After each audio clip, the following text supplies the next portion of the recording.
이런 질문을 갖다가 제 손에 잡히는 세금이라는 블로그에서 이런 질문들을 주셨습니다. 어떤 분께서 어떤 질문을 주셨냐. 여기 보시면 이 소득 월액보험료에 대해서 궁금하시답니다. 소득 월액보험료. 소득 월액보험료라고 하면 직장인이 직장에서 받는 월급에 대해서 보수 월액보험료라고 달달이 내지 않습니까? 이거 이외에 직장에서 받는 월급 이외에 다른 소득이 있다. 그걸 갖다가 이제 보수 외 소득이라고 하는데요.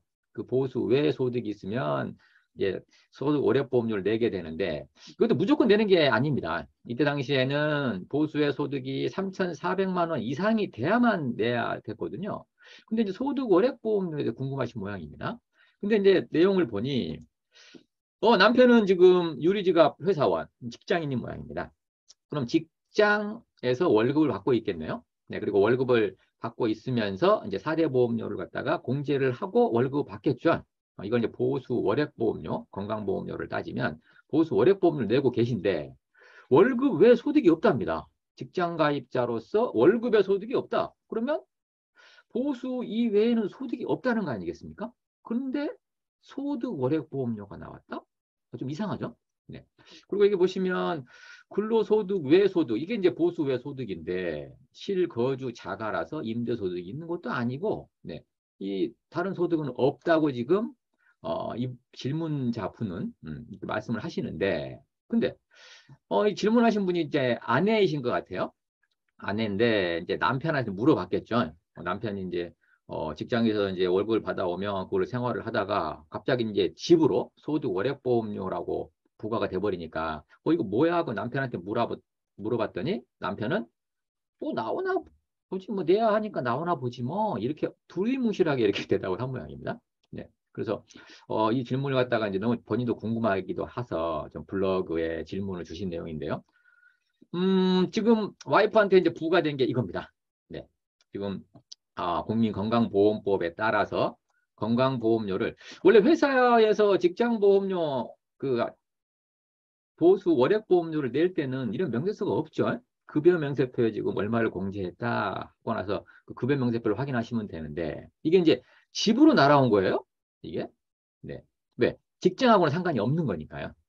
직장 이외의 다른 소득, 보수 외 소득에 대해서 부과되는 거기 때문에 집으로 날아온 거죠. 근데 여기 한번 보시면 이 건강보험료 하고요. 지금 장기 요양보험료 하고 합산해서 지금 얼마입니까?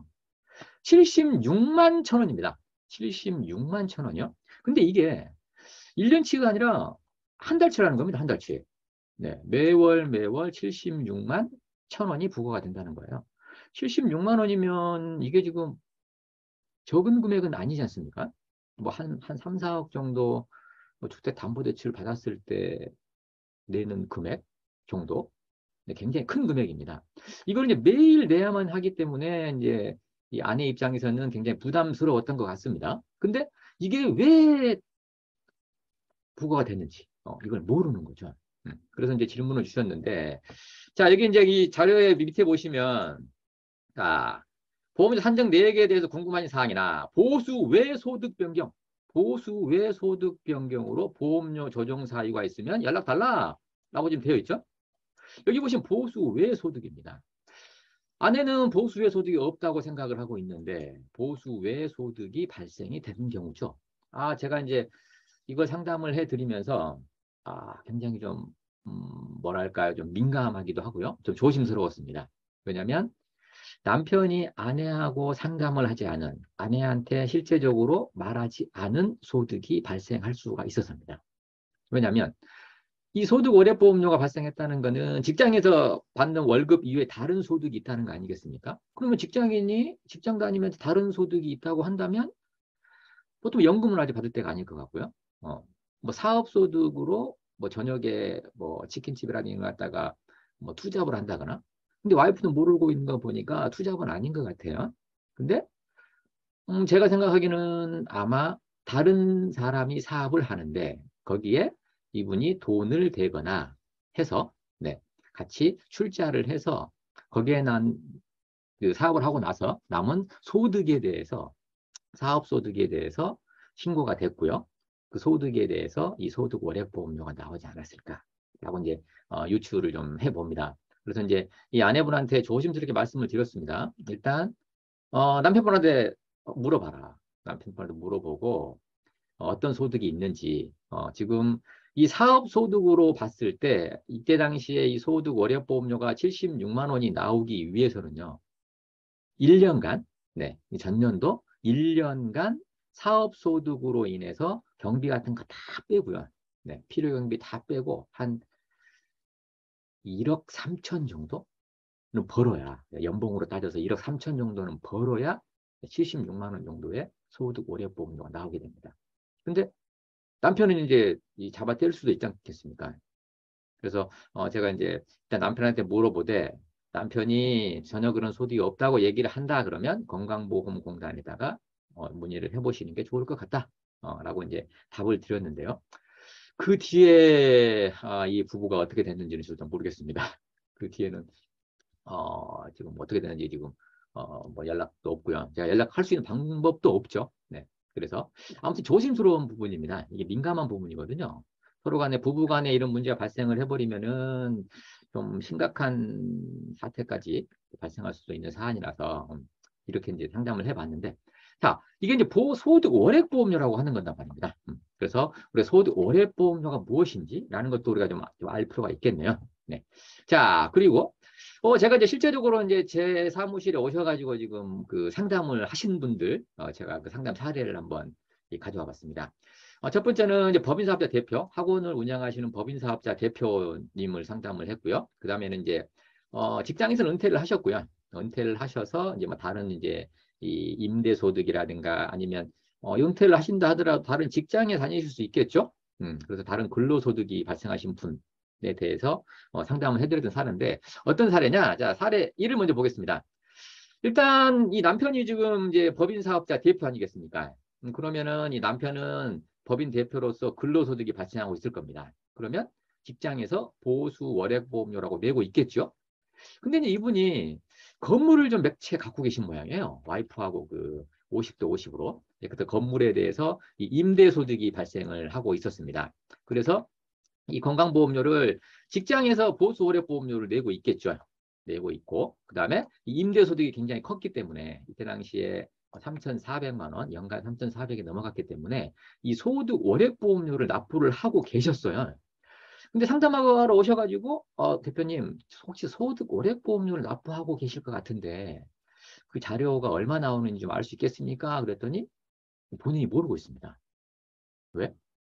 집에 무슨 뭐 건강보험을 날라오면 회사에 그 아마 이분의 그 비서 역할을 해주시는 분이 계신 모양이에요. 이 학원의 그 격리를 담당하시는 분이 있으신 모양이에요. 그분한테 다 던져준 모양입니다.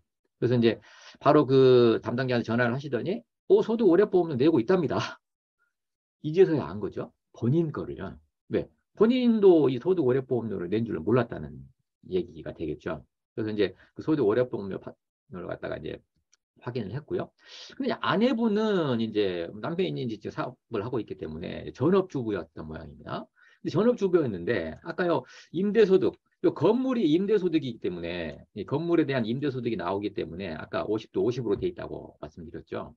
여기도 꽤 많이 임대소득을 받고 있는 모양입니다. 그래서 이 건강보험이 이제 지역가입자, 남편의 직장 가입자인 남편의 피부양자로 들어갈 수가 없어서요. 피부양자로 들어가면은 별도로 지역가입자를 내지 않아도 되는데, 지역보험료를 내지 않아도 되는데, 거기에 피부양자에서 들어갈 수가 없는 소득이 발생한 거죠. 그래서 이제 지역가입자로 가게 됐는데, 이 지역가입자가 지역보험료를 꽤 내고 계셨던 모양이에요.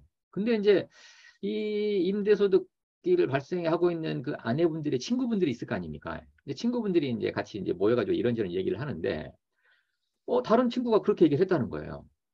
자기 남편도 지금 회사에서 지금 회사를 운영하고 있는데 자기는 지역가입자 지역보험료가 너무 많이 나오니까 남편 회사에 보통 아내분이라든가 이런 분들을 좀 직원으로 등재를 해서 직장가입자로 만들죠. 네, 그 직장가입자로 만들게 되면 그 건강보험료가 굉장히 줄어든다. 그러니까 너도 그렇게 해달라고 해라. 라고 이 남편분한테 이제 막 욕을 하기 시작했습니다. 어떻게? 남편이 운영하는 학원은 회사에 이사로 등록해줘라. 이사로. 그러면 지금 내는 지역가입자보다 보험료를 더 줄일 수가 있단다. 직장 가입자로 가버리게 되면 그래서 이제 남편분을 갖다가 이제 막 달달달달달달달 볶은 모양입니다. 근데 남편분은 이게 아는 게 뭐 있습니까? 또 어떻게 보면은 아내를 직장에 직장인으로 넣으면 될 수도 있으나 이건 어차피 이제 불법 아니겠습니까? 어떻게 보면 네, 직장을 다니고 있지 않는 사람을 불법으로 고용을 해서 거기에 대해서 급여를 지급을 하고 나는 것이니까요. 여기에 대한 걱정도 있고 그래서 진짜 이 직장인으로 했을 때 진짜 이 지역보험료 더 적게 나오냐 너무 궁금하신 거예요. 그래서 저한테 이제 와서 상담을 하셨습니다. 그러면 제가 이제 보수 월액 보험료가 무엇인지 또 소득 월액 보험료가 무엇인지 또 이것이 어떻게 해서 부과가 되는 것인지 그리고 지역가입자로 갔을 때 지역보험료는 어떻게 해서 부과가 되고 또 어떤 방식으로 내야만 하는지 라는 부분들을 쭉 설명을 드린 다음에 그렇다면 이제 두 가지를 비교를 해봐야 되겠네요. 아내분을 직장 가입자로 가입을 시켰을 때 직장으로 가입을 시켰을 때 이 보수 월액보험료 일단 급여를 좀 책정해야 될 거 아니겠습니까? 일단 그 급여에 따라서 이제 이 보수 월액보험료 다르기 때문에 그래서 급여는 어느 정도 주실 거냐 그랬더니 한 200에서 300 생각하고 있다. 그리고 직장에서 급여가 아내가 발생한다 하더라도 일단 임대소득, 건물에 대한 임대소득이 크기 때문에 아내도 소득 월액보험료가 나오겠죠? 당연히. 네, 이거 소득 월액보험료가 무엇인지고 어떻게 계산되는지는 이거 알아보겠습니다만 그래서 계산해봤습니다. 아내가 현재의 지역가입자로서 얼마를 내고 있는지라는 부분들을 이제 자료를 입수를 했고요. 그래서 거기에 대해서 이제 지역보험료를 계산을 했고, 그다음에 아내가 남편의 학원에 직장인으로 네, 등재를 해서 이사로 등재를 해서 직장에서 내는 보수월액 건강보험료와 그다음에 임대소득에 대한 소득월액 보험료를 따로따로 계산했습니다. 이때 상담할 당시에 네, 그 계산 방식에 근거해서 계산을 해봤더니 거의 비슷합니다. 네, 지역보험료와 보수월액보험료, 소득월액보험료를 합해서 나온 금액들이 거의 비슷했습니다. 그래서 거의 비슷합니다. 그럼 비슷하면은 지금 지역보험료로 내는 게 낫지. 굳이 남편의 직장보험료 4대 보험을 등재를 하고 또 직원으로 등재를 하고 월급도 줘야 될 것이고 또 거기에 대해서 또 회사에서 4대 보험을 또 부담을 또 해야 되겠죠.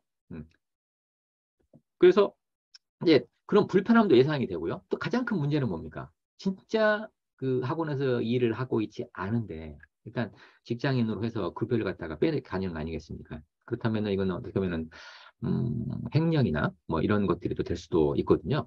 그래서 판단은 대표님이 하셔라 라고 이제 말씀을 드렸더니 이분이 이제 가서 남편이 이제 아내분한테 말씀을 하셨겠죠? 아까 이제 아내를 좀 이해를 시킨 모양입니다. 제가 드린 자료를 가지고 이렇게 말씀을 드렸더니 이제 아내분이 그 뒤에는 이런 요구사항이 싹 사라졌답니다. 그래서 아주 편하다고 이런 말씀을 주셨는데요. 네. 이건 이제 실제적으로 제가 이제 상담을 한 사례였고요. 그 다음에 이제 이런 분들 많을 겁니다. 이 두 번째 사례로서 이제 은퇴를 하시고 이제 공적연금 소득, 네, 이 국민연금을 이제 받고 계십니다. 받고 계시는데, 근데 이분이 이제 그 직장을 다니시면서 한 주택을 한 세 채 정도 보유하고 계세요. 그리고 한 채는 내가 들어가 살고 있고, 주거를 하고 있고, 두 채는 이제 임대소득을 주고 있습니다. 그래서 임대소득이 발생을 하고 있습니다. 그리고 이분이 이제 은퇴를 하셨지만 지금 한 이때 나이 연세가 한 70이 넘으셨었는데요. 어느 한 회사에 아시는 분은 회사인 것 같아요. 거기에 이제 본인과 관련된 업무의 그 고문 계약을 맺어가지고 그 고문료를 받고 계신 모양이에요. 그래서 이제 근로소득으로 되어 있겠죠. 그래서 이제 근로소득으로 되어 있어서 직장에서 이제 보수 월액보험료를 내고 있는데 또 임대소득이라든가 공적 연금소득이 발생하다 보니 이제 이 보수 월액보험료 말고 또 소득 월액보험료, 보수 외소득이 크다 보니 소득 월액보험도 납부하고 계셨어요. 근데 이제 연세가 있으시다 보니까 이제 그 고문직에서 아마 이제 그만둬야 되는 상황이 발생한 것 같습니다. 그러면 이제 근로소득이 없어지겠죠? 근로소득이 없어지면 이제 네 직장 가입자에서 지역 가입자로 넘어갈 거 아니겠습니까? 그러면 지역 가입자로 넘어갔을 때 건강보험료, 지역보험료가 얼마가 나오냐? 라는 게 이제 굉장히 궁금하셨고요. 그다음에 그렇다면은 좀 지역보험료를 좀 적게 내려면 어떻게 해야 되느냐? 라는 부분들 이제 고민을 하셔가지고 저희 사무실을 방문하셔가지고 이제 제가 여러 가지 대책안을 마련해 드렸거든요. 뭐 임대소득에 관련해서는 이게 본인 걸로 되어 있기 때문에 임대소득이 잡히는 거니 뭐 양도라든가 아니면 증여라든가 이런 부분도 생각할 수 있겠죠. 네. 뭐 공적연금은 어차피 이제 건드릴 수가 없는 부분 아니겠습니까? 그래서 이제 다른 근로소득이 발생할 여지가 이제 없으니 연세가 워낙 많으셔가지고 여러 가지 이제 방법들에 대해서 좀 또 임대소득 그 주택 관련해서는 이제 주택 임대사업자로 등록을 할 것이냐 말 것이냐가 또 관건이 되거든요. 이 건강보험료하고도 그래서 그런 부분이라든가 이런 부분들을 여러 가지 각도로 같이 좀 상담을 해드렸던 그런 사례였거든요. 자, 그러면은 우리가 여기에서도 보듯이 지금 직장에서 보수월액보험료, 소득월액보험료, 그다음에 어디 이제 지역보험료, 지역보험료 이런 부분에 대해서 이제 관심들을 많이 갖고 계신 것 같아요. 그리고 이제 또 아마 최근에는 이제 이 베이비 부모 세대들이 지금 한참 은퇴할 때 아니겠습니까? 그러면 이제 은퇴를 하긴 해야 되는데 이 건강보험료가 부담이 된단 말이죠. 그런데 건강보험료도 이제 이 9월 달부터 개편이 확 된다고 하니 많이들 궁금해 하시는 것 같아요. 그래서 이런 부분들에 대해서 아마 많은 분들이 궁금해 하시는 것 같습니다. 그렇다면